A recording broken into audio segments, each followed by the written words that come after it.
अथ द्वितीयोऽध्यायः। संजय उवाच तं तथा कृपयाविष्टमश्रुपूर्णाकुलेक्षणं विषीदन्तमिदं वाक्यमुवाच मधुसूदनः।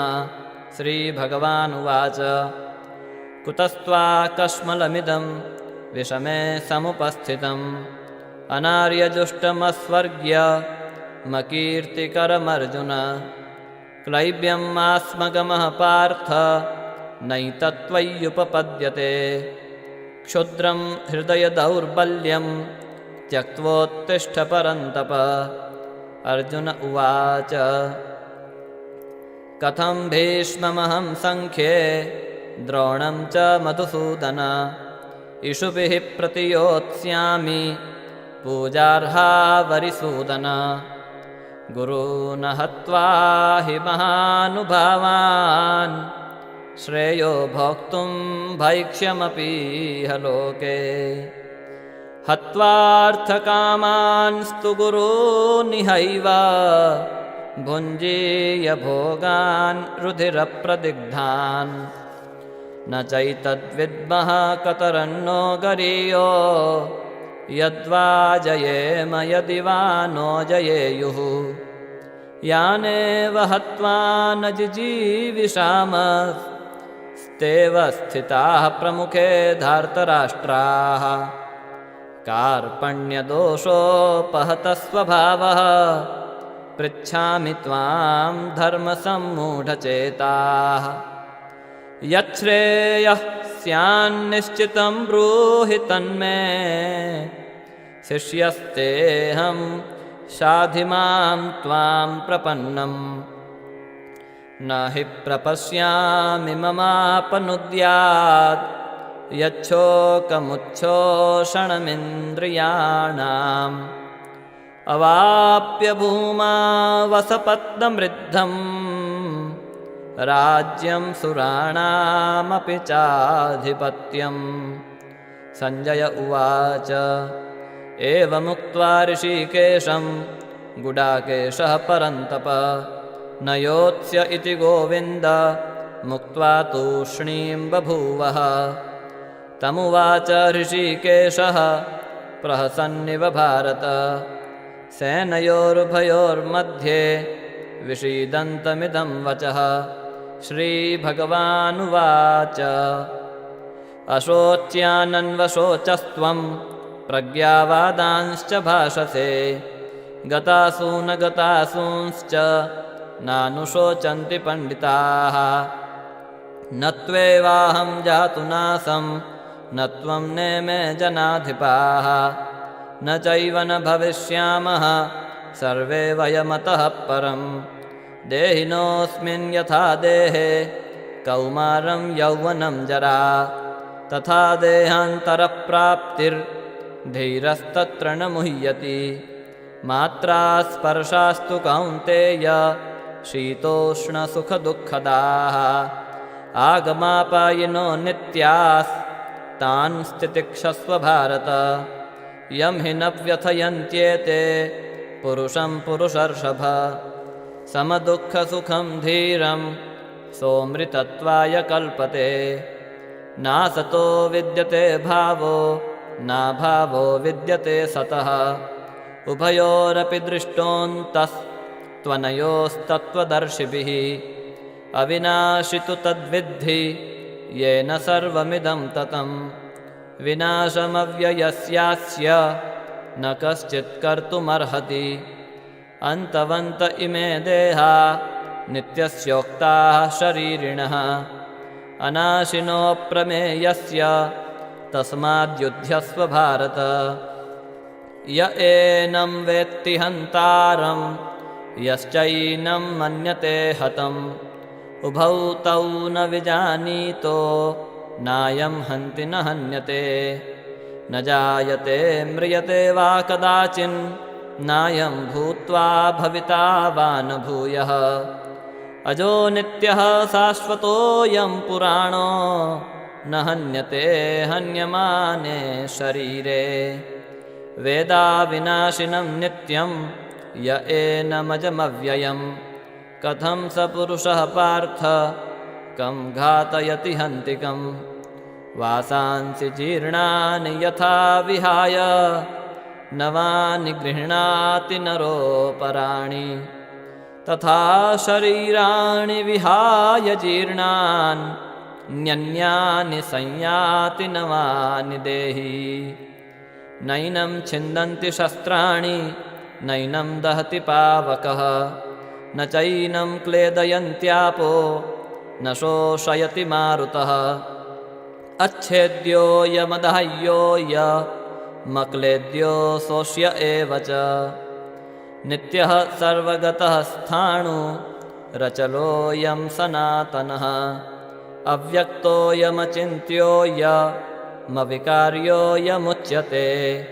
तस्मादेवं विदित्वैनं नानुशोचितुमर्हसि अथ चैनं नित्यजातं नित्यं वा मन्यसे मृतं तथापि त्वं महाबाहो नैवं शोचितुमर्हसि जातस्य हि ध्रुवो मृत्युर्ध्रुवं जन्म मृतस्य च तस्मादपरिहार्येऽर्थे न त्वं शोचितुमर्हसि अव्यक्तादीनि भूतानि व्यक्तमध्यानि भारत अव्यक्तनिधनान्येव तत्र का परिदेवना आश्चर्यवत् पश्यति कश्चिदेन माश्चर्यवत् वदति तथैव चान्यः आश्चर्यवच्चैनमन्यः शृणोति श्रुत्वाप्येनं वेद न चैव कश्चित् देहि नित्यमवध्योऽयं देहे सर्वस्य भारत तस्मात् सर्वाणि भूतानि न त्वं शोचितुमर्हसि स्वधर्ममपि चावेक्ष्य न विकम्पितुमर्हसि धर्म्याद्धियुद्धात् श्रेयोऽन्यत् क्षत्रियस्य न विद्यते यदृच्छया चोपपन्नं स्वर्गद्वारमपावृतं सुखिनः क्षत्रियाः पार्थ लभन्ते युद्धमीदृशम् अथ चेत्त्वमिमं धर्म्यं सङ्ग्रामं न करिष्यसि ततः स्वधर्मं कीर्तिं च हित्वा पापमवाप्स्यसि अकीर्तिं चापि भूतानि कथयिष्यन्ति ते व्ययां सम्भावितस्य चाकीर्तिर्मरणादतिरिच्यते भयाद्रणादुपरतं मन्स्यन्ते त्वां महारथाः येषां च त्वं बहुमतो भूत्वा यास्यसि लाघवम् अवाच्यवादांश्च बहून् वदिष्यन्ति तवाहिताः निन्दन्तस्तव सामर्थ्यं ततो दुःखतरं नु किम् हतो वा प्राप्स्यसि स्वर्गं जित्वा वा भोक्ष्यसे महीम् तस्मादुत्तिष्ठ कौन्तेय युद्धाय कृतनिश्चयः सुखदुःखे समे कृत्वा लाभालाभौ जयाजयौ ततो युद्धाय युज्यस्व नैवं पापमवाप्स्यसि एषा ते विहिता साङ्ख्ये बुद्धिर्योगे त्विमां शृणु बुद्ध्या युक्तो यया पार्थ कर्मबन्धं प्रहास्यसि नेहाभिक्रमनाशोऽस्ति प्रत्यवायो न विद्यते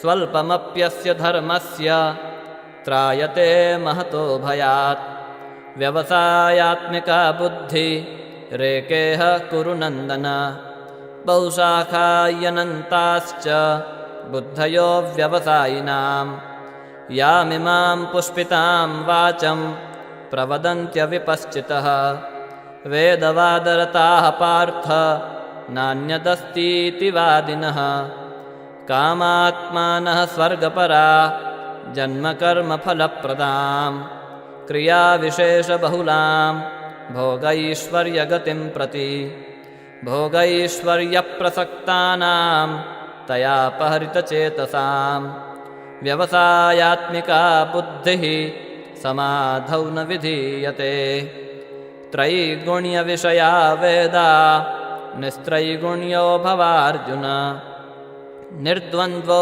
नित्यसत्त्वस्थो निर्योगक्षेम आत्मवान् यावानर्थ उदपाने सर्वतः सम्प्लुतोदके तावान् सर्वेषु वेदेषु ब्राह्मणस्य विजानतः कर्मण्येवाधिकारस्ते मा फलेषु कदाचन मा कर्मफलहेतुर्भूर्मा ते सङ्गोऽस्त्वकर्मणि योगस्थः कुरु कर्माणि सङ्गं त्यक्त्वा धनञ्जय सिद्ध्यसिद्ध्योः समो भूत्वा समत्वं योग उच्यते दूरेण ह्यवरं कर्म बुद्धियोगात् धनञ्जय बुद्धौ शरणमन्विच्छ कृपणाः फलहेतवः बुद्धियुक्तो जहातीह उभे सुकृतदुष्कृते तस्माद्योगाय युज्यस्व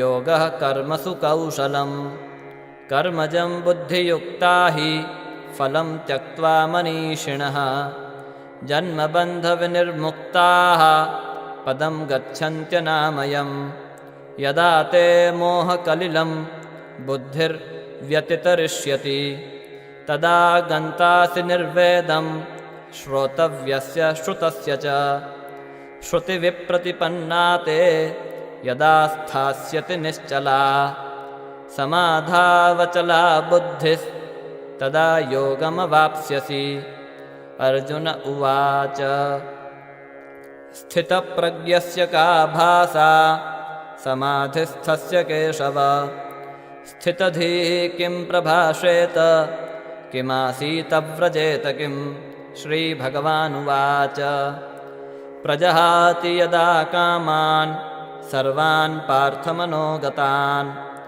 आत्मन्येवात्मना तुष्टः स्थितप्रज्ञस्तदोच्यते दुःखेष्वनुद्विग्नमनाः सुखेषु विगतस्पृहः वीतरागभयक्रोधः स्थितधीर्मुनिरुच्यते यः सर्वत्रानभिस्नेहस्तत्तत्प्राप्य शुभाशुभम् नाभिनन्दति न द्वेष्टि तस्य प्रज्ञा प्रतिष्ठिता यदा संहरते चायं कूर्मोऽङ्गानीव सर्वशः इन्द्रियाणीन्द्रियार्थेभ्यस्तस्य प्रज्ञा प्रतिष्ठिता विषया विनिवर्तन्ते निराहारस्य देहिनः रसवर्जं रसोऽप्यस्य परं दृष्ट्वा निवर्तते यततोऽय्यपि कौन्तेय पुरुषस्य विपश्चितः इन्द्रियाणि प्रमाथीनि हरन्ति प्रसभं मनः तानि सर्वाणि संयम्य युक्तासीत मत्परः वशे हि यस्येन्द्रियाणि तस्य प्रज्ञा प्रतिष्ठिता ध्यायतो विषयान् पुंसः सङ्गस्तेषूपजायते सङ्गात् संजायते कामः कामात् क्रोधोऽभिजायते क्रोधात् भवति सम्मोहः सम्मोहात् स्मृतिविभ्रमः स्मृतिभ्रंशात् बुद्धिनाशो बुद्धिनाशात् प्रणश्यति रागद्वेषवियुक्तैस्तु विषयानिन्द्रियैश्चरन् आत्मवश्यैर्विधेयात्मा प्रसादमधिगच्छति प्रसादे सर्वदुःखानां हानिरस्योपजायते प्रसन्नचेतसो ह्याशु बुद्धिः पर्यवतिष्ठते नास्ति बुद्धिरयुक्तस्य न चायुक्तस्य भावना न चाभावयतः शान्ति रशान्तस्य कुतः सुखम् इन्द्रियाणां हि चरतां यन्मनोनुविधीयते तदस्य हरति प्रज्ञां वायुर्नावमिवाम्भसि तस्माद्यस्य महाबाहो निगृहीतानि सर्वशः इन्द्रियाणीन्द्रियार्थेभ्यस्तस्य प्रज्ञा प्रतिष्ठिता या निशा सर्वभूतानां तस्यां जागर्ति संयमी यस्यां जागृति भूतानि सा निशा पश्यतो मुनेः आपूर्यमाणा मचलप्रतिष्ठं समुद्रमापः प्रविशन्ति यद्वत् तद्वत्कामायं प्रविशन्ति सर्वे स शान्तिमाप्नोति न कामकामी विहाय कामान्यः सर्वान् पुमांश्चरति निःस्पृहः निर्ममो निरहङ्कारः स शान्तिमधिगच्छति एषा ब्राह्मी स्थितिः पार्थ नैनां प्राप्य विमुह्यति स्थित्वा स्यामन्तकालेऽपि ब्रह्मनिर्वाणमृच्छति ॐ तत्सदिति श्रीमद्भगवद्गीतासूपनिषत्सु ब्रह्मविद्यायां योगशास्त्रे श्रीकृष्णार्जुनसंवादे साङ्ख्ययोगो नाम द्वितीयोऽध्यायः श्रीकृष्णार्पणमस्तु। कृष्णाय वासुदेवाय हरये परमात्मने प्रणतक्लेशनाशाय